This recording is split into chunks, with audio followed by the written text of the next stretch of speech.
5 minutes after the hour, Gary has the tea and the color of the day. Gary, good morning. Good morning, Ricky. Good morning, America. Good morning to you. It's Thursday, a beautiful, beautiful day in the neighborhood. And here's what's happening in celebrity news, y'all. This is a very sad story. So if you have a Kleenex, get one, and it's going to be touching.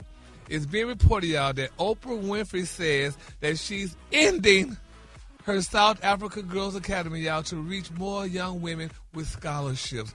Now, she said, quote, "The dream was never simple to build a school." She said it was to invest in the limitless potential of young women, said Ms. Winfrey, whose academy, y'all, will transition back to the community as she focuses, y'all, on helping more young women. Y'all, oh, that's sad.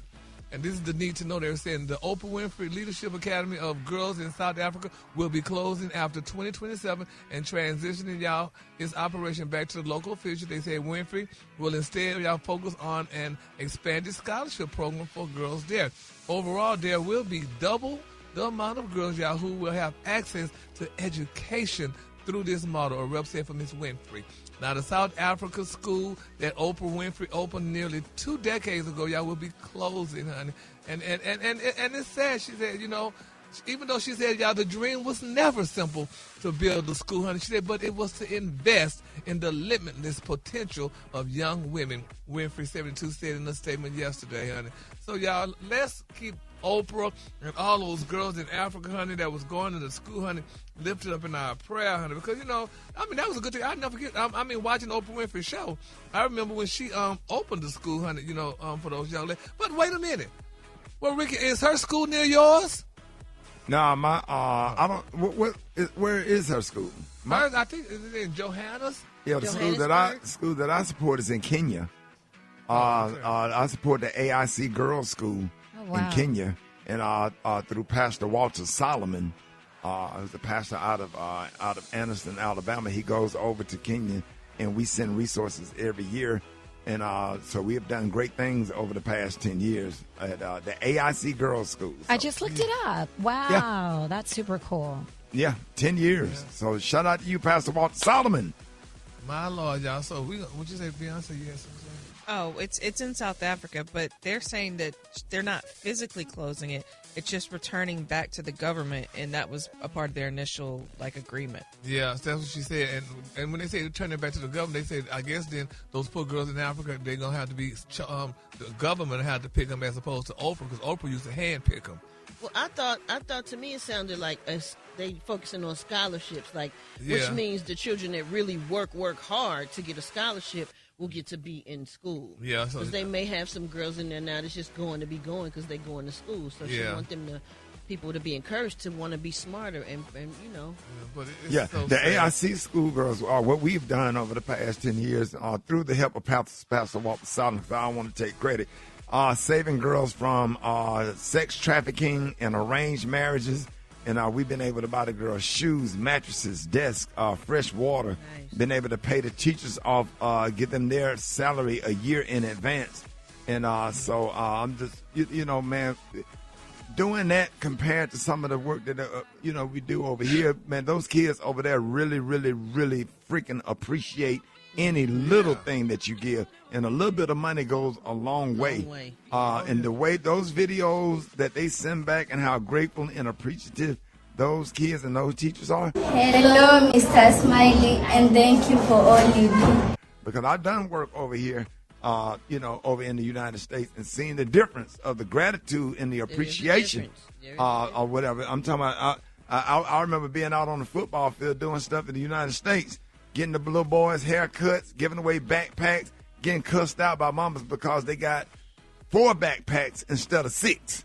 Come on, for man. all 6 of their kids. Come on, man. And then arguing and getting cussed out and all that stuff. And I'm like, well, why am I doing this every year?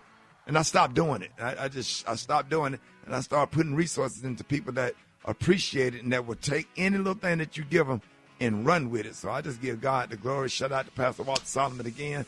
Yes. But,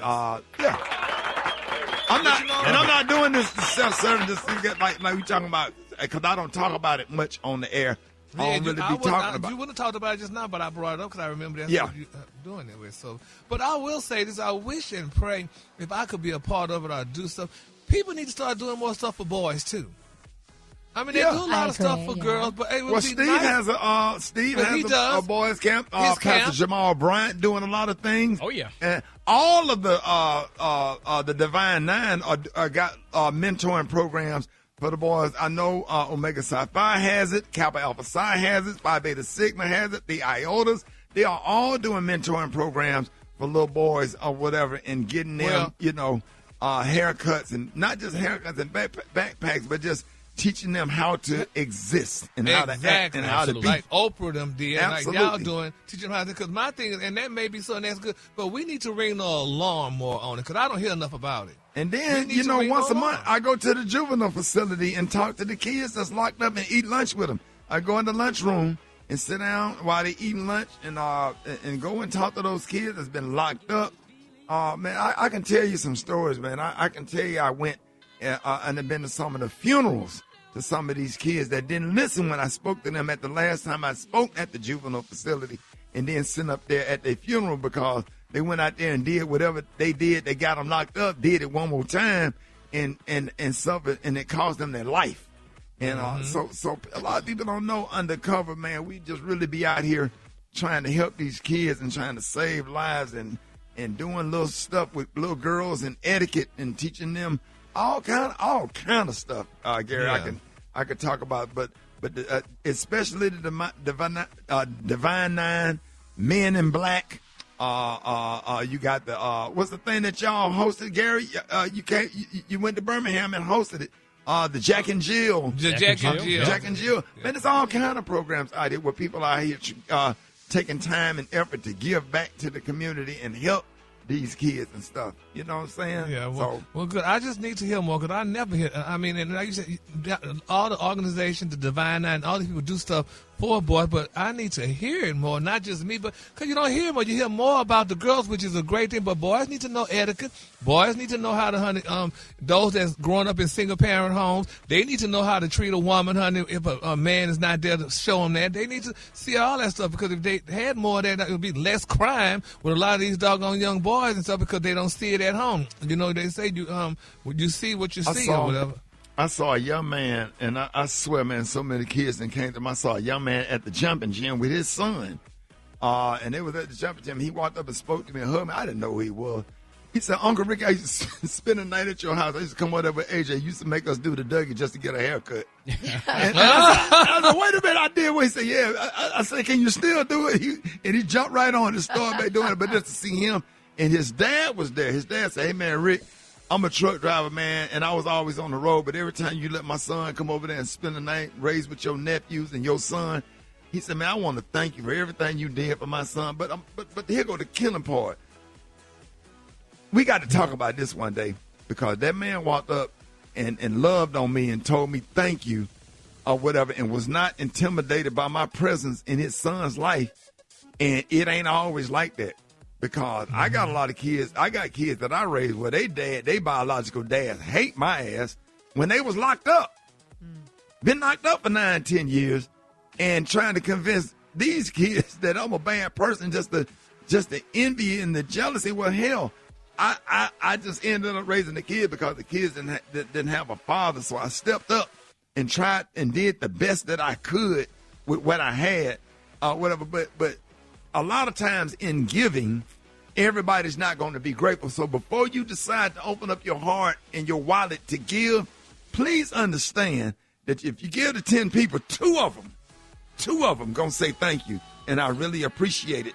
Maybe one. You understand? You appreciate it. So it ain't, don't take it personal.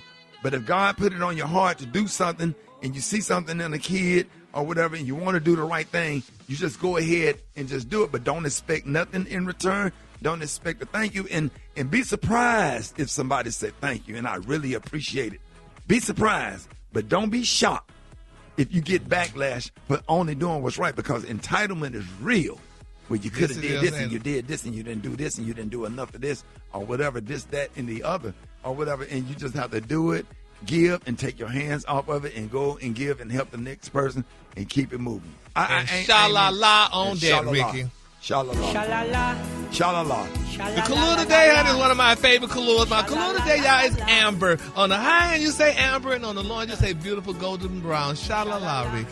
And Gary, you know I'm telling the truth because I know you're telling the truth. Hell, I had to go out of town and go do a comedy show, and you done took all of them to get a haircut and took them to the barbershop and made sure they got stuff. Man, my kids love you and appreciate everything you did for them. And I love them too, and I love they dad for paying me. But yeah, go ahead. Yeah, you got me yesterday on the outfit. We'll talk about that another day. But anyway, at what age do you stop rescuing your kids, man? A father's decision not to bail his son out has caused a social media divide, and we want to know, would you help bail your child out or let them sit there and learn a lesson? Hit us up at 866-9-RICKEY. Coming up next, we're going to be talking about it. Rick Smiley Morning Show.